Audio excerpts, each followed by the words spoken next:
What was your exact phrasing of that, Major Rich? League would not be as great a movie without Bob Uecker. Okay. He made the movie. Bob Uecker made the movie. Major. Like, I don't know how you put that. That's, the copy in a Twitter poll. But the movie would not be as great as it is. All right. Bob Uecker made, you know what I mean? Like, if you put in the words, Bob Uecker made Major League the great movie that it is. I don't know. Would Major League be as great without Bob Uecker? No, that's not really. No, I mean, let's say Jim Brockmeyer. Major League was an excellent sports movie. Mm-hmm. For me, it is not top 5. It just isn't. And I know that's viewed as a hot take. You know what number 1 is for me? It's Hoosiers. Right. Yeah. Right. I love The Natural just as much as anything else, and obviously. Even now that you know that Hoosiers is faker than Rudy, it's still I still say it's a great sports movie. Great sports movies. I'll repeat it again here just for the sake of it. Great sports movies have you on the edge of your seat about the journey, right? Mm-hmm. And then great sports movies have great sports scenes in them, and also at the very end of it, at the very through line, has got to be a great father-son story, a great child-parent relationship. Field of Dreams is what that puts Field of Dreams on that map. Yeah, that has all that. Okay. Major League's just not in the top 5 for me. It just isn't. I'm sorry to say. No, that's fine. I got to come up with 2 more off the top of my head, but I think I could. The Natural, I can't get enough of The Natural. I love that movie. Spoiler alert, he takes the money in the actual book. It's based on the Bernard Malamud book. Roy Hobbs takes the money. And they're like, we can't have Robert Redford take the money. We're not going to do that.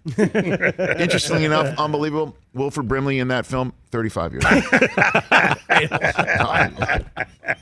You might not be off on I that. might not be off.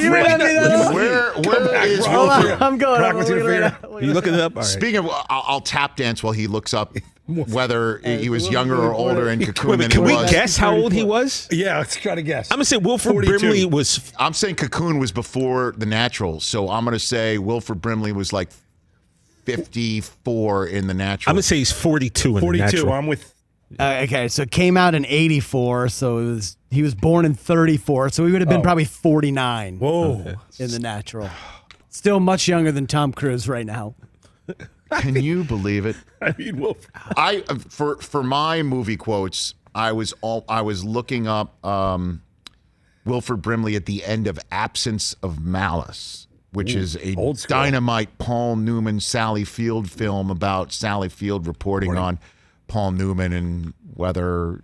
You didn't want anyone to get that, did you? Well, I know it's a very arcane, deep dive, but the end of the film is where Wilford Brimley shows up and he dominates a scene at the end. Mm-hmm. Dominates. Just a great scene. He's not in the movie up until the very end of it.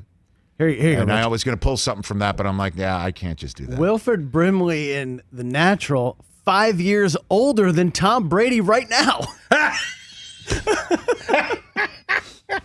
I will say one thing right here, right now. Okay. It's 25. Say that one more time. So during the filming of The Natural, Wilford Brimley was 49. Tom Brady's almost 44. So that's 5 years older than Tom Brady right now. There are 2 things I will never tire of on this show.